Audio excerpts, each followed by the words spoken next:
ഉൽപ്പത്തി പുസ്തകം 26-ാം അധ്യായത്തിൽ ഇസഹാക്കിനെ സംബന്ധിച്ച് രേഖപ്പെടുത്തിയിരിക്കുന്നു. അബ്രഹാമിൻ്റെ വാഗ്ദത്ത സന്തതിയായ ഇസഹാക്ക് വളരെയധികം അനുഗ്രഹിക്കപ്പെട്ട ഒരു വ്യക്തിയായിരുന്നു. തൻ്റെ ചെറുപ്പം മുതലുള്ളതായ കാര്യങ്ങൾ തിരുവെഴുത്ത് രേഖപ്പെടുത്തിയിട്ടുണ്ട്. തൻ്റെ വിവാഹ കാര്യങ്ങളൊക്കെ വാസ്തവത്തിൽ ക്രിസ്തീയ വിവാഹങ്ങൾക്ക് ഒരു വലിയ മാതൃകയാണ്. അങ്ങനെ തൻ്റെ ജീവിതം വളരെ അനുഗ്രഹിക്കപ്പെട്ട ഒരു ജീവിതമായിരുന്നു എന്നുള്ള കാര്യത്തിൽ സംശയമില്ല. ആ ഇസഹാക്കിനെ സംബന്ധിച്ച് രേഖപ്പെടുത്തിയിരിക്കുന്ന ഒരു വാക്യം ഇന്ന് രാവിലെ നമ്മുടെ ശ്രദ്ധയിലേക്ക് കൊണ്ടുവരുവാൻ ഞാൻ ആഗ്രഹിക്കുകയാണ്. ഉൽപ്പത്തി പുസ്തകം 26-ാം അധ്യായം 3-ാം വാക്യത്തിൽ വലിയവനായ ദൈവം ഇസഹാക്കിനോട് പറയുന്നത് ഇങ്ങനെയാണ്: ഞാൻ നിന്നോട് കൂടെ ഇരുന്ന് നിന്നെ അനുഗ്രഹിക്കും. എത്രമാത്രം സന്തോഷകരമായ ഒരു കാര്യമാണിത്! യഹോവയായ ദൈവം ഇസഹാക്കിനോട് പറയുകയാണ്, നീ ഭയപ്പെടേണ്ട, ഞാൻ നിന്നോട് കൂടെ ഇരുന്ന് നിന്നെ അനുഗ്രഹിക്കും. നാം എല്ലാവരും ആഗ്രഹിക്കുന്നതായ ഒരു കാര്യമാണിത്. ദൈവം നമ്മുടെ കൂടെ ഇരുന്ന് നമ്മെ അനുഗ്രഹിക്കണം എന്നുള്ളത്. ദൈവത്തിൻ്റെ അനുഗ്രഹം ആഗ്രഹിക്കാത്ത ഒരു വ്യക്തിയുമില്ല. നമ്മുടെ എല്ലാം ജീവിതത്തിൽ നമ്മൾ ആഗ്രഹിക്കുന്നത് അതുതന്നെയാണ്. ദൈവം നമ്മോട് കൂടെ ഇരുന്ന് നമ്മെ അനുഗ്രഹിക്കണം. കർത്താവിൻ്റെ വരവ് താമസിക്കുന്നുവെങ്കിൽ നമ്മുടെ തലമുറകളെ അനുഗ്രഹിക്കണം. ദേശത്ത് അനുഗ്രഹിക്കപ്പെട്ടവരായി ജീവിക്കണം. ഒരുപക്ഷേ അനുഗ്രഹത്തെ സംബന്ധിച്ച് നാം ചിന്തിക്കുമ്പോൾ വലിയ വലിയ സുഖസൗകര്യങ്ങളും ആടുമാടുകളും സമ്പത്തും ഒക്കെ നമ്മുടെ മനസ്സിലേക്ക് കടന്നു വരാറുണ്ട്. വാസ്തവത്തിൽ അതൊന്നുമല്ല യഥാർത്ഥ അനുഗ്രഹം എന്ന് പറയുന്നത്. ദൈവ സാന്നിധ്യം എല്ലാ സമയത്തും നമ്മുടെ ജീവിതത്തിൽ അനുഭവിക്കുന്ന അനുഗ്രഹീതമായ ഒരു അനുഭവമാണ് വാസ്തവത്തിലുള്ള അനുഗ്രഹം എന്ന് പറയുന്നത്. ജീവിതത്തിൻ്റെ എല്ലാ സമയത്തും കർത്താവിൻ്റെ സാന്നിധ്യം ജീവിതത്തിൽ അനുഭവിക്കുകയും കർത്താവിൻ്റെ സഹായം എല്ലാ സമയത്തും നമുക്ക് ലഭിക്കുകയും ചെയ്യുന്ന അനുഗ്രഹീതമായ ഒരു ജീവിതമാണ് വാസ്തവത്തിൽ അനുഗ്രഹിക്കപ്പെട്ട ജീവിതം. അങ്ങനെ ഒരു ജീവിതത്തിനായിട്ടാണ് നാം ആഗ്രഹിക്കേണ്ടുന്നത്. അല്ലാതെ വലിയ സുഖസൗകര്യങ്ങളോ സമ്പത്തോ വലിയ മോടിയോ ധാടിയോ ഒന്നുമല്ല നമ്മുടെ ജീവിതത്തിൻ്റെ അനുഗ്രഹം എന്ന് ദൈവവചനം നമ്മോട് അറിയിക്കുകയാണ്. ഇസഹാക്കിനോട് ദൈവം പറയുന്നത്, ഞാൻ നിന്നോട് കൂടെ ഇരുന്ന് നിന്നെ അനുഗ്രഹിക്കും. ദൈവം ഇസഹാക്കിനോട് അങ്ങനെ പറയാനുള്ള ഒരു കാരണം ഞാൻ മനസ്സിലാക്കുന്നത് ദൈവത്തോട് തനിക്കുള്ളതായ പറ്റുമാനമാണ്. മറ്റൊന്ന്, നാം 26-ാം അധ്യായത്തിൽ വായിക്കുന്നത് ഇസഹാക്ക് ചെയ്തതായ ഒരു കാര്യം, തൻ്റെ പിതാവായ അബ്രഹാം കുഴിച്ചിരുന്നതായ ചില കിണറുകൾ പിൽക്കാലത്ത് ഫെലിസ്ത്യർ മണ്ണിട്ട് നികത്തിക്കളഞ്ഞു. എന്നാൽ ആ നികത്തിക്കളഞ്ഞതായ കിണറുകൾ എവിടെയാണോ എന്നുള്ളത് കണ്ടുപിടിച്ച് ആ കിണറുകൾ വീണ്ടും താൻ കുഴിച്ചെടുത്തു എന്നുള്ളതാണ്.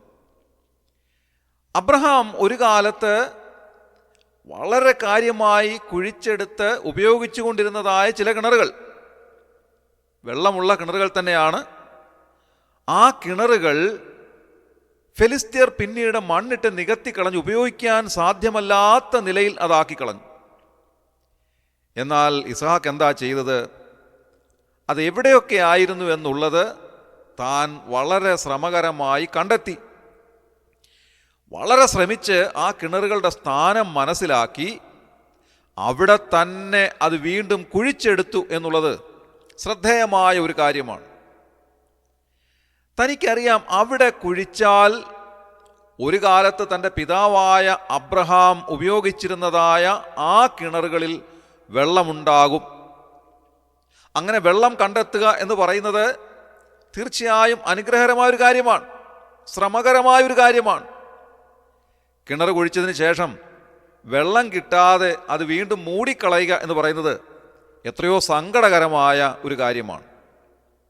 എന്നാൽ ഒരു കാലത്ത് ഉപയോഗിച്ചിരുന്നതായ ചില കിണറുകൾ, അതിൽ വെള്ളമുണ്ടായിരുന്നു എന്നുള്ളത് സ്പഷ്ടമായി അറിവുള്ളതാണെങ്കിൽ അവിടെ തന്നെ കുഴിച്ച് അത് വീണ്ടും ഉപയോഗയോഗ്യമാക്കി തീർക്കുക എന്നുള്ളത് ശ്രമകരമായ ഒരു കാര്യമാണ്. ഇസ്ഹാക്ക് അതാണ് ചെയ്തത്. പ്രിയമുള്ളവരെ, ഇതിന് ആത്മീയമായ ഒരർത്ഥം കൂടെ ഉണ്ട്. പിതാക്കന്മാരുടെ കാലത്ത് ഉപയോഗിച്ചിരുന്ന അനേക കിണറുകൾ, വെള്ളമുള്ള അനേക കിണറുകൾ പിൽക്കാലത്ത് നാം മൂടിക്കളഞ്ഞിട്ടുണ്ട്. പിതാക്കന്മാരുടെ കാലത്ത് വളരെ അനുഗ്രഹത്തിന് നിദാനമായി കുടുംബങ്ങളുടെ ആകെയുള്ള അനുഗ്രഹത്തിന് ആധാരമായിരുന്ന അനേക കിണറുകൾ, പ്രാർത്ഥനയുടെ കിണറുകളായിരിക്കാം, ആത്മീയമായ ശുശ്രൂഷകളുടെ കിണറുകളായിരിക്കാം, അതുമല്ലെങ്കിൽ ആഴമേറിയ വിശ്വാസത്തിൻ്റെ കിണറുകളായിരിക്കാം, മറ്റുള്ളവരെ സ്നേഹിക്കുന്ന സഹായിക്കുന്ന കിണറുകളായിരിക്കാം, ഭവനത്തിലെ പ്രാർത്ഥനകളുടെ കിണറുകളായിരിക്കാം, പ്രഭാത പ്രാർത്ഥനയുടെയും സന്ധ്യാപ്രാർത്ഥനയുടെയും അതുപോലെ ആത്മീയമായ കൂടിവരവുകളുടെയും ഒക്കെ കിണറുകളായിരിക്കാം. ഈ കിണറുകളൊക്കെ പിൽക്കാലത്ത് ശത്രു മൂടിക്കളഞ്ഞു എന്നുള്ളത് നാം ഒന്ന് ചിന്തിക്കുന്നത് നന്നായിരിക്കും. എൻ്റെ പ്രിയമുള്ളവരെ, ഒന്ന് ആലോചിച്ച് നോക്കിയാൽ പിതാക്കന്മാരുടെ കാലത്തിൽ നിന്ന് എത്രയോ വ്യത്യസ്തമായ ഒരു കാലത്തിലാണ് നാം ജീവിക്കുന്നത്. പഴയ കാലത്തേക്കാൾ എല്ലാ കാര്യങ്ങളിലും വ്യത്യാസമായിട്ടുണ്ട്. പഴയ കാലത്തെ സ്ഥിതി അല്ലല്ലോ ഇന്നുള്ളത്. ജോലികൾ തന്നെ വ്യത്യാസമുള്ളതായി കഴിഞ്ഞു. പഴയ കാലത്തെ ജോലികളൊന്നും അല്ല ഇന്നുള്ള ജോലികൾ. പഴയ കാലത്തുള്ള ഉപകരണങ്ങളല്ല ഇന്നുള്ള ഉപകരണങ്ങൾ. ഇന്നെല്ലാം കമ്പ്യൂട്ടർ ബേസ്ഡ് ആയിട്ടുള്ള കാര്യങ്ങളിലേക്ക് ലോകം മുഴുവനോടെ മാറിക്കഴിഞ്ഞു. പഴയ കാലത്ത് മാനുവലായി ചെയ്തിരുന്ന മിക്ക കാര്യങ്ങളും ഇന്ന് മെഷീനുകളാണ് ചെയ്യുന്നത്. നാം ചെയ്യുന്ന പല കാര്യങ്ങളുടെയും നടുനായകത്വം വഹിക്കുന്നത് കമ്പ്യൂട്ടറുകളാണ്. അങ്ങനെ ലോകം മുഴുവനായി മാറിക്കഴിഞ്ഞു. പഴയ കാലത്തെ ആത്മീയ സ്ഥിതിയുമല്ല ഇന്നുള്ളത്. എന്തിനേറെ പഴയ കാലത്ത് പാട്ട് പാടുന്നത് പോലെ അല്ല ഇന്ന് പാട്ട് പാടുന്നത്. അന്ന് പ്രത്യേകിച്ച് സംഗീത വാദ്യ ഉപകരണങ്ങളൊന്നും തന്നെ ഉണ്ടായിരുന്നില്ല. നാമമാത്രമായ ചില താളമേളങ്ങളല്ലാതെ മറ്റൊന്നും ഉണ്ടായിരുന്നില്ല. എന്നാൽ ഈ കാലത്ത് എല്ലാം ആധുനികമായിട്ടുള്ള വാദ്യോപകരണങ്ങളുടെ അകമ്പടിയോടുകൂടെയാണ് പാട്ടുകൾ പോലും നാം പാടുന്നത്. വ്യത്യാസമായി കഴിഞ്ഞു, എല്ലാം വ്യത്യസ്തമായി കഴിഞ്ഞു. പ്രിയമുള്ളവരെ, പിതാക്കന്മാരുടെ കാലത്ത് കുഴിച്ച ചില കിണറുകൾ ആത്മീയമായ വലിയ ഉത്തേജനം നൽകിയിരുന്ന, ആത്മീയമായ വലിയ സാക്ഷ്യത്തിന് നിദാനമായിരുന്ന, കുടുംബങ്ങളുടെ ആകെ അനുഗ്രഹത്തിന് മുഖാന്തരമായിരുന്ന ചില കിണറുകൾ, അത് പിൽക്കാലത്ത് പിശാച് മണ്ണിട്ട് മൂടിക്കളഞ്ഞിട്ടുണ്ട്. അത് എവിടെയായിരുന്നു എന്നുപോലും തിരിച്ചറിയാനാവാത്ത നിലയിൽ പല കിണറുകളും മൂടിക്കളഞ്ഞിരിക്കുന്നു. എന്നാൽ ഇസഹാക്ക് എന്താണ് ചെയ്തത്? താൻ ആദ്യമായി ആ കിണറുകൾ എവിടെയൊക്കെ ആയിരുന്നു എന്നുള്ളത് കണ്ടെത്തി. നമുക്കും അതേപോലെ തന്നെ പിതാക്കന്മാരുടെ കാലത്ത് അവരുപയോഗിച്ചിരുന്നതായ പല കിണറുകളും കണ്ടെത്തേണ്ടതായിട്ടുണ്ട്. എവിടെയൊക്കെയോ മറഞ്ഞു കിടക്കുന്നതായ ആ കിണറുകളെ നാം ഒന്നുകൂടെ പഴയതുപോലെ ആക്കിയെടുക്കുമ്പോൾ അത് വലിയൊരു അനുഗ്രഹത്തിന് മുഖാന്തരമായി തീരുകയാണ്. അതിൽ നിന്ന് പിതാക്കന്മാരുടെ കാലത്ത് ലഭിച്ചിരുന്നതായ ആ വലിയ നീരുറവുകൾ നമ്മുടെ ജീവിതത്തിലും ഈ കാലത്ത് ലഭിക്കുന്നുവെങ്കിൽ നാം അനുഗ്രഹിക്കപ്പെട്ടവരായി തീരും എന്നുള്ള കാര്യത്തിൽ യാതൊരുവിധ സംശയവുമില്ല. ഇസഹാക്കിന് ആ ഒരു വലിയ കാര്യം മനസ്സിലായിരുന്നു. അബ്രഹാം കുഴിച്ചിരുന്നതായ ആ കിണറുകളിൽ നിന്ന് ലഭിക്കുന്നതായ ആ നീരുറവുകളിലെ ജലം അത് തങ്ങളുടെ കുടുംബത്തിൻ്റെ അനുഗ്രഹത്തിന് നിദാനമാണ് എന്നുള്ള വലിയ ബോധ്യം ഇസഹാക്കിനുണ്ടായിരുന്നു. അതുകൊണ്ടാണ് തൻ്റെ ജോലിക്കാരെ ഉപയോഗിച്ച് ആ സ്ഥലം തന്നെ കണ്ടെത്തി അവിടെ തന്നെ ആ കിണറുകൾ കുഴിച്ചെടുക്കുവാനായിട്ട് താൻ ഒരുങ്ങിയത്. ഇന്ന് രാവിലെ പ്രിയമുള്ളവരെ, നമുക്കും ആത്മീയമായ നിലയിൽ നമ്മുടെ പിതാക്കന്മാർ നമുക്ക് കാണിച്ചു തന്നിട്ടുള്ളതായ, പിൽക്കാലത്ത് പിശാച് മണ്ണിട്ട് മൂടിക്കളഞ്ഞതായ അനേക കിണറുകളെ നാം ഒന്നുകൂടെ പഴയതുപോലെ കുഴിച്ചെടുക്കുന്നുവെങ്കിൽ അതിൽ നിന്ന് ലഭിക്കുന്നതായ ആത്മീയമായ അറിവുകൾ, ആത്മീയമായ ഉണർവുകൾ, ആത്മീയമായ ഉത്തേജനങ്ങളെല്ലാം നമ്മുടെ കുടുംബങ്ങളുടെ അനുഗ്രഹത്തിന് നിദാനമാകും. നമ്മുടെ തലമുറകൾ അനുഗ്രഹിക്കപ്പെടും. അതാണ് യഥാർത്ഥത്തിലുള്ളതായ അനുഗ്രഹം. അപ്പോൾ ഇസഹാക്കിനോട് വലിയവനായ ദൈവം പറഞ്ഞതുപോലെ നമ്മോടും ദൈവം വചനത്തിലൂടെ സംസാരിക്കും. ഞാൻ നിന്നോട് കൂടെ ഇരുന്ന് നിന്നെ അനുഗ്രഹിക്കും. ആ ഒരു അനുഗ്രഹം നമ്മുടെ കുടുംബങ്ങൾക്കുണ്ടാകട്ടെ, നമ്മുടെ വ്യക്തി ജീവിതങ്ങൾക്കുണ്ടാകട്ടെ. ഈ ധ്യാനചിന്തകൾ അതിന് സഹായകമാകട്ടെ. നമ്മുടെ കണ്ണുകളെ അടയ്ക്കാം, പ്രാർത്ഥിക്കാം. ക്രിസ്തുയേശുവിലൂടെ അതിവാത്സല്യമായി ഞങ്ങളെ സ്നേഹിക്കുന്ന സ്വർഗീയ പിതാവാം നല്ല ദൈവമേ, ഈ അനുഗ്രഹീതമായ ദിവസത്തിനായി ഞങ്ങൾ നന്ദിയോടെ സ്തോത്രം ചെയ്യുന്നു.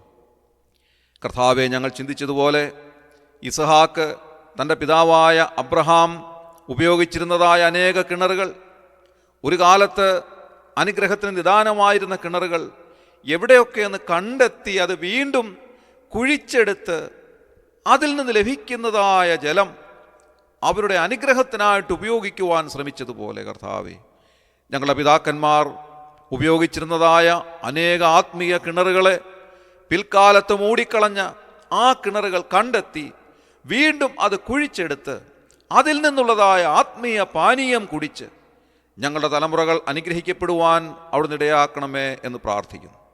കർത്താവെ, പഴയകാലത്തുള്ളതായ ആത്മീയ അനുഭവങ്ങളിലേക്ക് ഞങ്ങളെ മടക്കിക്കൊണ്ടുപോകണമേ. പ്രാർത്ഥനാ ജീവിതത്തിലേക്ക് ഞങ്ങളെ മടക്കിക്കൊണ്ടുപോകണമേ. അവിടുത്തെ വരവ് താമസിക്കുന്നുവെങ്കിൽ ഞങ്ങളുടെ കുഞ്ഞുങ്ങൾ തലമുറകൾ ഈ ദേശത്ത് അനുഗ്രഹീതരായി തീരുവാൻ തക്കവണ്ണം കർത്താവെ ഈ ചിന്തകൾ അവരെ സഹായിക്കണമേ എന്ന് പ്രാർത്ഥിക്കുന്നു. പിതാക്കന്മാരുടെ കാലത്തുണ്ടായിരുന്നതും എന്നാൽ കർത്താവെ ഞങ്ങളുടെ കാലത്ത് ഞങ്ങൾ ഉപേക്ഷിച്ച് കളഞ്ഞതുമായ അനേക ആത്മീയ ശുശ്രൂഷകളെ മടക്കിക്കൊണ്ടുവരുവാൻ, ആത്മീയ അനുഭവത്തിലേക്ക് മടങ്ങിപ്പോകുവാൻ ഞങ്ങളെ ഇടയാക്കണമേ എന്ന് പ്രാർത്ഥിക്കുന്നു.